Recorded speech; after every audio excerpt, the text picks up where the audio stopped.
Welcome to OET Answers.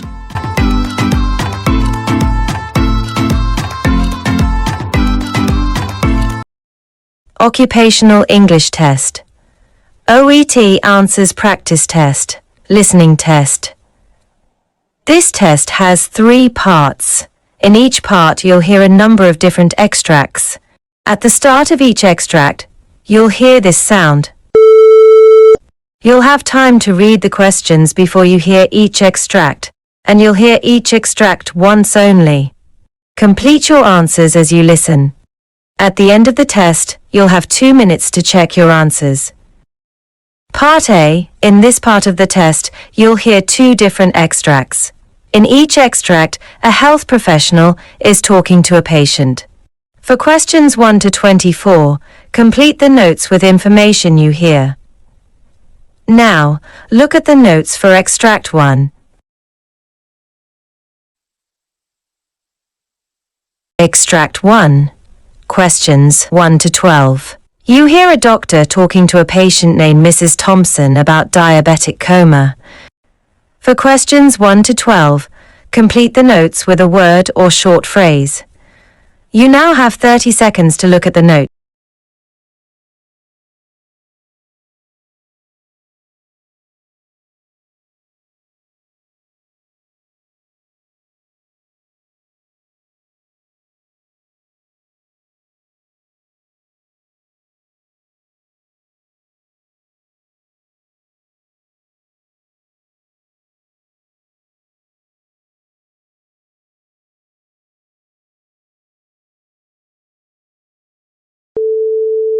Hello, Mrs. Thompson.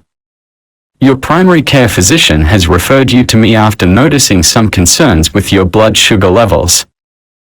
I understand you've been struggling with diabetes management recently. Can you tell me how you've been feeling? Well, doctor, it's been tough. My blood sugars have been all over the place lately. Sometimes they're so high, and then they just drop out of nowhere.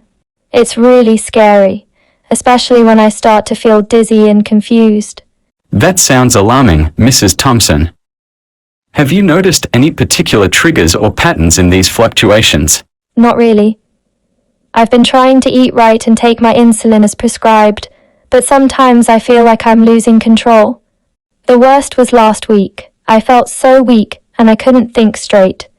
My husband had to rush me to the ER because I almost passed out. That must have been a frightening experience. Based on what you've described, it sounds like you might be at risk for a diabetic coma, especially with such severe blood sugar swings. Let's go over your medication and daily routine to see if there's anything we need to adjust. When did you last experience a significant drop in your blood sugar? Just yesterday, actually. I was feeling fine in the morning, but by lunchtime I started sweating and shaking. I tested my blood sugar, and it was dangerously low, around 50 milligrams DL. I immediately took some glucose tablets, but it took a while before I felt normal again. That's quite low. How much insulin are you currently taking? I'm on a sliding scale, so it varies. But lately I've been taking around 30 units in the morning and 15 in the evening. I also have a long-acting insulin that I take before bed. Okay, and how have your blood sugar readings been before you administer your insulin? They've been inconsistent. Sometimes they're high in the morning, like over 200 milligrams DL, and other times they're closer to 100 milligrams DL. It's hard to predict. It sounds like we need to fine-tune your insulin regimen. With your blood sugar levels fluctuating so much, you are at increased risk for both hyperglycemia and hypoglycemia, which could lead to a diabetic coma. Have you noticed any other symptoms, like extreme thirst, frequent urination, or abdominal pain? Yes, actually. I've been really thirsty and I've noticed I'm going to the bathroom a lot more, especially at night. I also had a bad headache a few days ago that just wouldn't go away. Those symptoms can indicate that your blood sugar might be too high, which is just as concerning as it being too low. We need to address this quickly to prevent any serious complications. Have you had any recent infections or illnesses that could have affected your blood sugar? I had a cold about 2 weeks ago, but nothing major. I didn't think it would have such an impact. Even minor illnesses can affect your blood sugar, making it harder to manage. We'll need to be vigilant in monitoring your levels during times of stress or illness. Let's also review your diet. Are you following any specific meal plan? I try to eat balanced meals, but sometimes I skip meals if I'm busy, or I'll snack on something quick, which probably isn't the best. Skipping meals or not following a regular eating schedule can cause your blood sugar to drop too low, especially if you're taking insulin. It's crucial to maintain a consistent routine. I recommend working with a nutritionist to develop a meal plan that fits your lifestyle and helps stabilize your blood sugar levels. That sounds like a good idea. I didn't realize how much my eating habits could affect things. It's easy to overlook, but diet plays a huge role in diabetes management. We'll also adjust your insulin doses to better match your blood sugar patterns. I'd like you to start tracking your blood sugar more frequently throughout the day and keep a log of your readings, meals, and any symptoms. This will help us make more informed adjustments. I'll start doing that right away. I really don't want to end up in another situation like last week. That's the right mindset. With a few changes, we can significantly reduce the risk of a diabetic coma. Remember, if you ever feel symptoms like confusion, extreme fatigue, or difficulty breathing, seek medical help immediately. It's always better to be cautious. I will, Doctor. Thank you for your help. I feel a bit more confident about managing this now. I'm glad to hear that. We'll follow up in a couple of weeks to see how you're doing with these changes. In the meantime, don't hesitate to reach out if you have any concerns or questions. I appreciate that. Thank you, Doctor. You're welcome, Mrs. Thompson. Take care, and we'll get this under control together.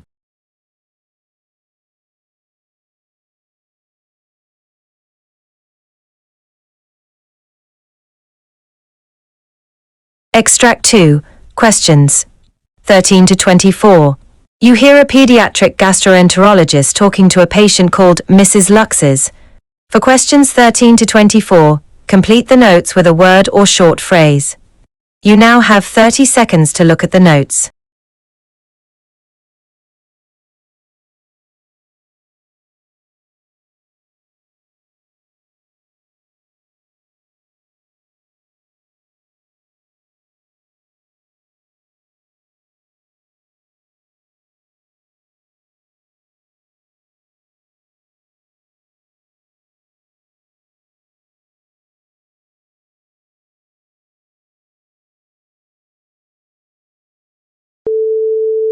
Good afternoon, Mrs. Luxes. I'm Dr. Naso Andrew, a specialist in pediatric gastroenterology. How are you and your son doing today? Hi, Dr. Andrew. We're managing, but I'm really concerned about my son. He's been struggling with some bowel issues, and it's been quite tough for him. I'm sorry to hear that. I understand how challenging this can be. Could you tell me more about what's been happening? Of course. He's 8 years old, and for the past several months, he's been having accidents where he soils his underwear. It's been happening almost every day, and it's causing him a lot of distress, especially at school. We've tried everything we can think of at home, but nothing seems to work. That sounds very difficult for both of you. I'd like to gather a bit more information to better understand what might be going on. Has your son mentioned any discomfort or pain when trying to use the bathroom? Yes, sometimes he says it hurts when he tries to go, like he's straining, but other times he doesn't feel anything until it's too late. He's really frustrated because he doesn't want this to keep happening. I see. When did you first start noticing these issues? It started about 6 months ago. Initially, we thought it might just be a phase, but it's persisted. He's always had some trouble with constipation, even when he was younger, but this seems different. It's not uncommon for chronic constipation to lead to a condition called encopresis, where a child might experience involuntary bowel movements because their bowel is so full that it's difficult to control. Has your son been diagnosed with constipation before? Yes, when he was around 4 years old. We've been managing it with his diet, more fiber, lots of water, and cutting down on processed foods, but it doesn't seem to help much. We even tried some over-the-counter fiber supplements, but they didn't make much of a difference. It sounds like we're dealing with a case of encopresis, likely due to his history of constipation. Encopresis can be managed, but it does require a comprehensive approach. We need to ensure his bowels are moving regularly and that he's not holding on to too much stool. Has he been on any treatments or medications for this recently? We tried some over-the-counter laxatives, but they didn't seem to help much. He'd have loose stools for a day, but then it would go back to the same problem. We just can't seem to find the right balance. That's understandable. Over-the-counter treatments can sometimes be too mild for chronic cases like this. We might need to prescribe a stronger medication to help soften his stool and make it easier for him to pass. Along with that, it's important to continue with dietary adjustments and ensure he's drinking plenty of water. We'll also work on establishing a regular bathroom routine to help his body develop a pattern. Have you noticed any emotional or behavioral changes in your son since this started? Yes, he's been really down about it. He's embarrassed, especially at school, and I can tell it's affecting his confidence. He's more withdrawn, and he doesn't want to talk about it much. That's completely understandable. Encopresis can be very distressing for a child, particularly at his age. Addressing the emotional aspect is just as important as the physical treatment, in addition to the medical approach. I'd recommend we also involve a pediatric psychologist who can help him manage the stress and anxiety this condition might be causing. It can make a significant difference in his overall well-being. That sounds like a good idea. I hadn't considered that before, but I think it could really help him. We just want him to feel better and not have to deal with this anymore. We'll work together to make sure he gets the care he needs, both physically and emotionally. I'll prescribe a medication to help regulate his bowel movements, and we'll refer him to a specialist for behavioral therapy.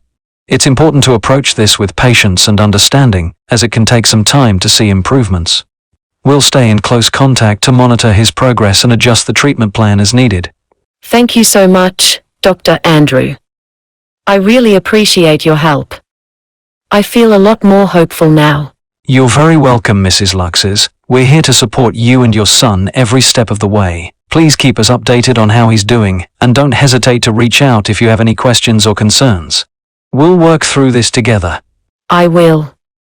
Thank you again for everything. Take care, Mrs. Luxes. We'll be in touch soon.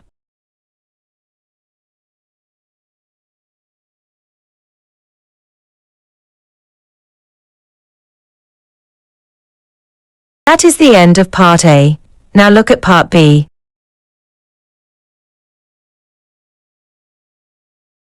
Part B. In this part of the test, you'll hear 6 different extracts. In each extract, you'll hear people talking in a different healthcare setting. For questions 25 to 30, choose the answer A, B, or C, which fits best according to what you hear. You'll have time to read each question before you listen. Complete your answers as you listen. Now look at question 25. You hear a doctor talking to a nurse about a patient. Now read the question.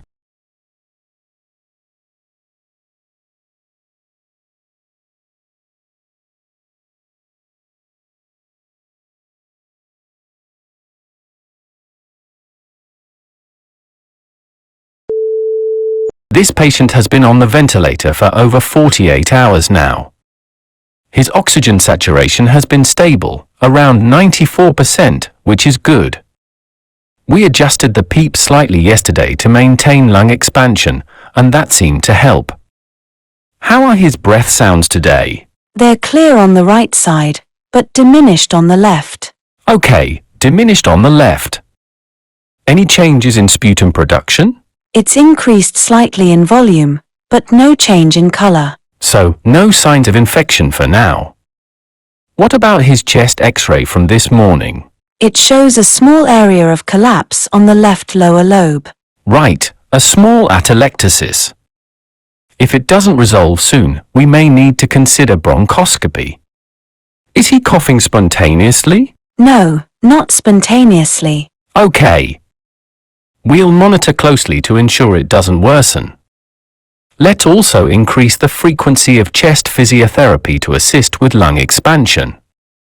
If there's still no improvement, we might need to reassess his overall ventilation strategy and consider adjusting the settings further.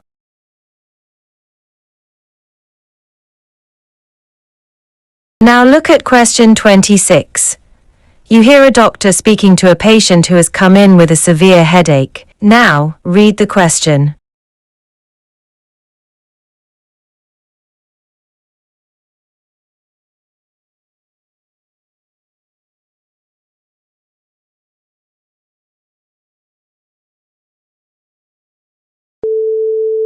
Experiencing any nausea with the headache? Yes, I felt quite sick to my stomach. I see. How long have you been dealing with this headache? It started about 2 days ago and has been getting worse. Did you try taking any over-the-counter painkillers? Yes, I took some aspirin, but it didn't help much.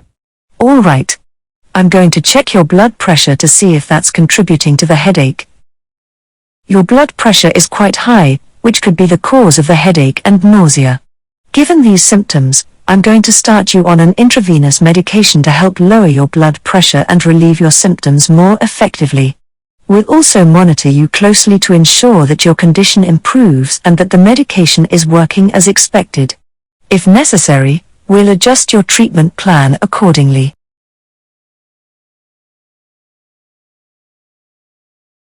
Now look at question 27. You hear a hospital administrator introducing a professional development seminar. Now, read the question.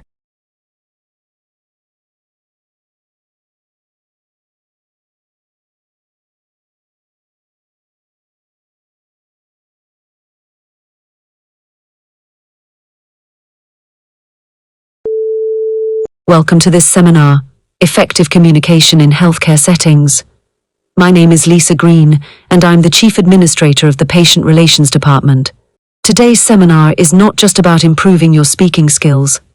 I believe that effective communication involves active listening, empathy, and clarity in every interaction. It is essential for building strong patient relationships and fostering a sense of trust. Effective communication is at the heart of patient care, and any misunderstanding or lack of clear communication can lead to mistakes, misdiagnoses, and patient dissatisfaction. Our goal today is to help you improve your ability to communicate effectively with patients and colleagues. This includes developing the skills to listen attentively, convey information clearly, and show empathy in your interactions. By the end of this seminar, you will be better equipped to handle challenging conversations, improve patient outcomes, and foster teamwork within your healthcare environment. These skills are not just beneficial for patient care, but they also enhance collaboration among healthcare professionals, creating a more cohesive and efficient working environment.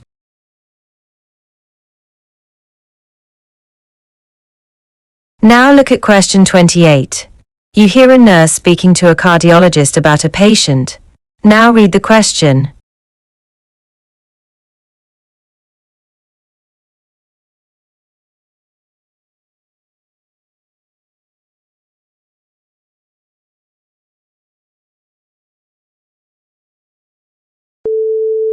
This is Mr. Thompson.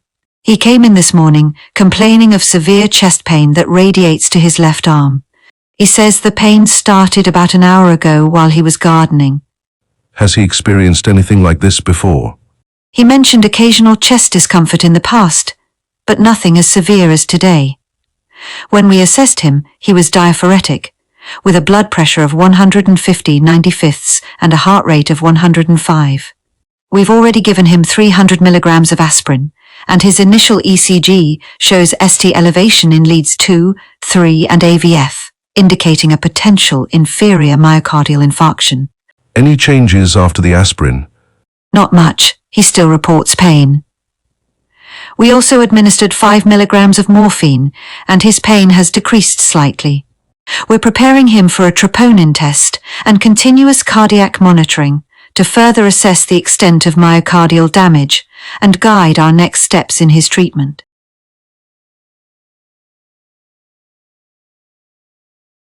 Now look at question 29. You hear a nurse instructing a junior colleague on how to care for a post-operative patient. Now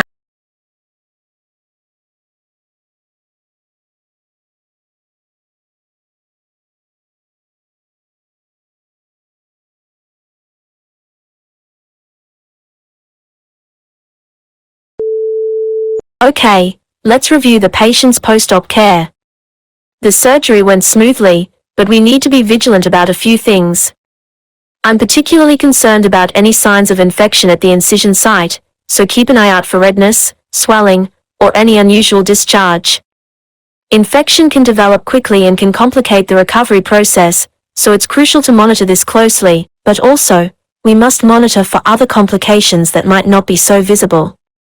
The patient had some trouble with his blood pressure during the procedure, which makes him more susceptible to post-op issues. There's also a risk of post-op pneumonia, so listen carefully for any abnormal lung sounds. Early detection is key, as pneumonia can significantly impact the patient's recovery time and overall health. Ensure the IV fluids are running correctly and that his hydration levels are maintained, as this is essential for recovery. Check his vitals every hour to catch any early signs of complications. We'll also need to ensure he's getting enough pain relief, but we have to balance this carefully to avoid over-medicating him. Pain management is critical, but we need to avoid any potential side effects from the medication.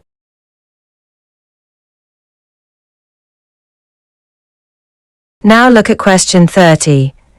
You hear a nurse discussing a patient's condition with a colleague. Now read the question.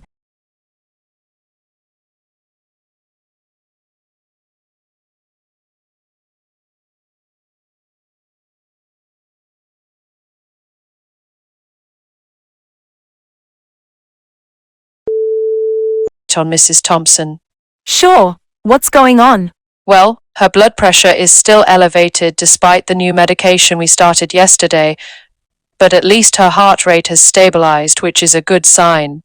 However, she's still complaining about dizziness, which might be a side effect of the medication, and the swelling in her legs hasn't gone down much, so we'll need to keep an eye on that.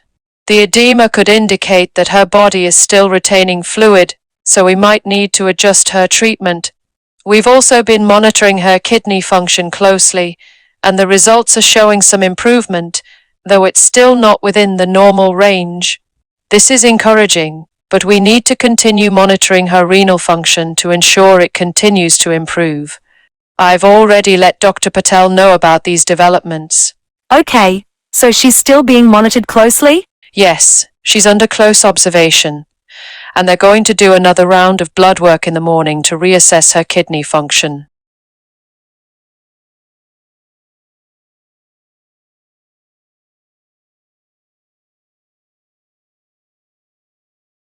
That is the end of Part B. Now look at Part C.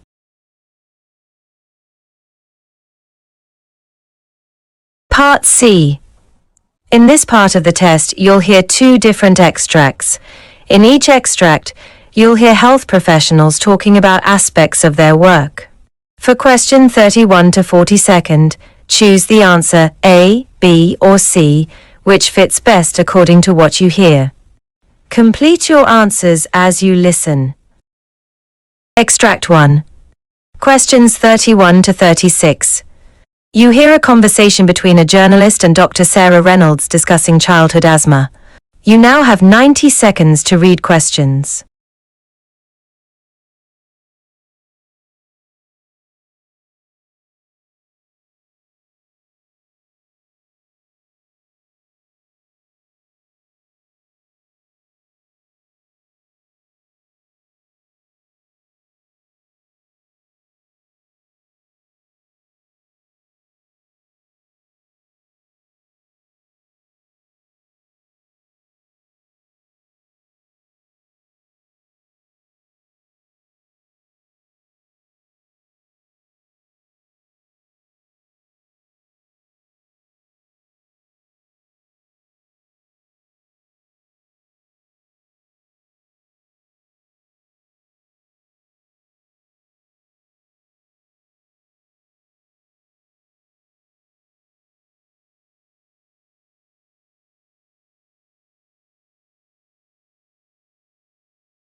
We're here today with Dr. Sarah Reynolds, a pediatrician with a special focus on childhood asthma.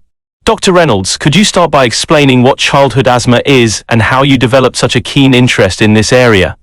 Childhood asthma is a chronic respiratory condition where the airways in the lungs become inflamed and narrowed, making it difficult for children to breathe.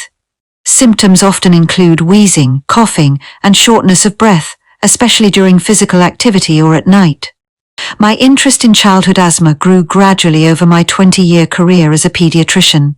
I've seen so many children struggling with this condition, and their experiences deeply moved me. But my passion for this subject really intensified when my own son was diagnosed with asthma at the age of 3. Seeing his daily struggles and the impact it had on our family brought the issue much closer to home. It made me want to help other families navigate this difficult journey. What would you say is the most challenging part for families dealing with childhood asthma? One of the biggest challenges is the unpredictability of asthma attacks. Families live with the constant anxiety that an attack could happen at any time, especially in cases where the child has severe asthma. Take, for instance, one of my patients, Emma. She's 7 years old and has had asthma since she was a toddler. Her parents describe the fear they feel whenever she has an asthma attack. It's like watching your child struggle to breathe while you feel powerless. This unpredictability can disrupt the entire family's life, from missed school days to sleepless nights and even financial strain due to medical costs. It's not just the physical symptoms, it's the emotional toll that really weighs on families. How do children like Emma cope with the limitations that asthma imposes on their daily lives? For many children, the hardest part is feeling different from their peers. Emma, for example, loves to play soccer, but she often has to sit on the sidelines when her asthma flares up. This makes her feel left out and frustrated because she wants to be just as active as her friends. Over time, this can lead to feelings of isolation and even depression. Some children also experience anxiety, constantly worrying about when their next asthma attack will occur. These emotional aspects are often overlooked, but they're just as important as managing the physical symptoms of asthma. What support is available for children with asthma and their families? There are various resources, such as asthma education programs that teach families how to manage the condition effectively. These programs cover everything from recognizing early signs of an asthma attack to using inhalers correctly. I've also found that peer support groups can be incredibly valuable. In these groups, families can share their experiences, which helps them feel less alone in their struggles. But what I've noticed is that the medical community sometimes falls short in addressing the full spectrum of needs that these families have. We focus a lot on the physical management of asthma, but sometimes neglect the emotional and psychological support that is so crucial. Can you tell us about any changes you've made in how you approach treating your patients with asthma? Certainly. One change I've implemented is dedicating more time during consultations to discuss not just the physical, but also the emotional well-being of the child and their family. I had a patient, Ethan, who is 9 years old and has severe asthma. He was struggling with anxiety, constantly worrying about having an asthma attack at school. I realized that while we were managing his asthma symptoms well, we weren't addressing his anxiety. So, I started including a brief counseling session during his regular checkups. This allowed Ethan and his parents to talk about their fears and frustrations, which in turn helped to alleviate some of the emotional burden they were carrying. This approach has made a significant difference in Ethan's overall well-being, and I've adopted it for all my asthma patients. What can be done to prevent asthma attacks in children, particularly in those who are at high risk? Prevention is key, and it starts with identifying and avoiding triggers that can provoke an asthma attack, such as allergens, smoke, and cold air. But it's not just about avoiding triggers, it's also about ensuring that children with asthma have an action plan in place.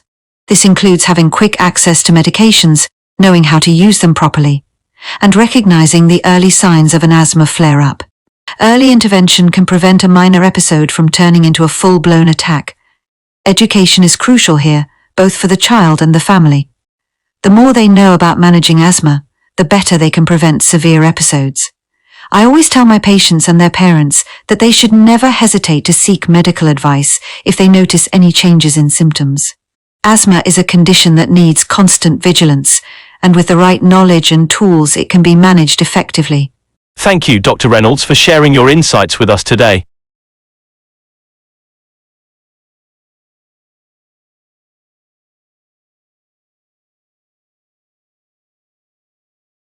Extract 2. Questions 37 to 42. You hear a doctor giving a detailed presentation on smoking cessation. Now, read the questions. You now have 90 seconds to read questions.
My name's Dr. James Turner, and I'm a pulmonologist working here in the hospital. Today I'll be addressing a topic that many find challenging, discussing smoking cessation with patients who are smokers. Smoking is a deeply ingrained habit for many, often tied to emotional and social factors. Patients can feel defensive, judged, or even hopeless when the topic of quitting is raised. As a healthcare provider, I encounter this regularly, yet initiating conversations about smoking cessation can still be daunting for both myself and the patient, who may already anticipate the discussion. This difficulty arises because, as healthcare providers, we're often unsure of how to broach the subject of smoking while ensuring we remain supportive, non-judgmental, and empathetic. In our consultations, we aim to deliver our message effectively, but without the proper training and approach, there's a risk of eroding trust and damaging the critical provider-patient relationship. We might unintentionally stigmatize or shame our patients, which can undermine the treatment goals and, ultimately, the patient's health outcomes. So how can we communicate effectively on such a sensitive matter? Often, the words we choose as we open the dialogue with the patient are the most impactful. Establishing a patient's comfort level with discussing their smoking habits is crucial. Asking them directly if they're open to talking about their smoking and its impact on their health is an efficient way to gauge their readiness for the conversation. Once the discussion is underway, I found it helpful to use terms like tobacco use instead of smoking addiction or cutting back instead of quitting cold turkey. These phrases are often less confrontational and help in building rapport with the patient. One approach that I found particularly effective is focusing on the habit rather than labeling the patient. For instance, instead of saying, "You're a smoker," I prefer to say, "You have a history of smoking." This shift in language can make a significant difference in how the patient perceives the conversation. Similarly, using open-ended questions, carefully articulated without any implicit assumptions or biases about smoking, can prevent the patient from feeling judged. Let me provide an example. Pulmonologists often inquire about a patient's smoking history, their triggers for smoking, and any past attempts to quit. If I say, "You need to quit smoking," it comes across as a directive, a judgment. However, if I ask, "Have you considered cutting back on smoking?" it suggests that I'm aware of the challenges they've faced and that I'm here to support them, allowing the patient to engage in the conversation without feeling pressured or criticized. Of course, there are times when, despite our best efforts, the conversation doesn't go as planned. In such cases, I believe it's essential to relate the patient's smoking habit to their current health issues, whether it's chronic obstructive pulmonary disease, COPD, cardiovascular disease, or another smoking-related condition. Regardless of the specific condition, the overall health of the patient is the priority. When done tactfully, linking smoking to their current health problems can be highly persuasive, as it helps the patient see smoking as a factor that exacerbates their condition. When they understand that reducing or quitting smoking might alleviate their symptoms, the effort required to change their behavior can seem more manageable. Providing ongoing education and support reinforces the advice and recommendations given during the consultation. This can be as simple as offering patient brochures on the benefits of smoking cessation, nicotine replacement therapies, and local support groups. I personally recommend setting 2 or 3 realistic, measurable goals for smoking reduction or cessation and discussing the steps needed to achieve them. This is also an excellent opportunity for the healthcare provider to assess the patient's readiness for change, as well as the level of support they have from family and friends, which can be a crucial factor in their success. Everything I've discussed here today is an example of what healthcare providers refer to as motivational interviewing. This technique is an open-ended style of communication designed to help patients move from being ambivalent about change to taking steps toward making positive lifestyle changes.